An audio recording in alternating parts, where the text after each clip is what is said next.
Judicial મેજિસ્ટ્રેટની સત્તા Radhika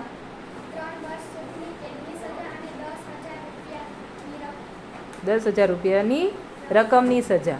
okay. Judicial magistrate દ્વારા અપાયેલ ચુકાદાની સામે કઈ અદાલતમાં અપીલ કરી શકાય? જયરાજ.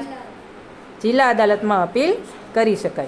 જિલ્લા અદાલતના સિવિલ અધિકાર ક્ષેત્રની અદાલતને શું કહેવાય? ધનંજય. સેશન્સ જજની કોર્ટ. સેશન જજ એટલે રોશની? જિલ્લા ન્યાયાધીશની કોર્ટ. જિલ્લા ન્યાયાધીશની નિમણૂક કોણ કરે છે? હિના. ઓકે. વડી અદાલતના જજ સાથે ચર્ચા કરી અને રાજ્યપાલ તેની નિમણૂક કરે છે.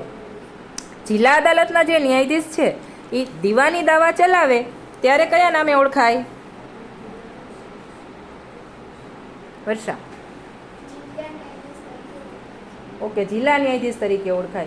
અને એવી જ રીતે જિલ્લાના અદાલતના ન્યાયાધીશ છે એ ફોજદારી દાવા ચલાવે ત્યારે કયા નામે ઓળખાય? ઋષિ. સેશન્સ ન્યાયાધીશના નામે ઓળખાય છે. ઓકે. સેશન્સ ન્યાયાધીશ પાસે કેટલી સત્તા છે? સાગર.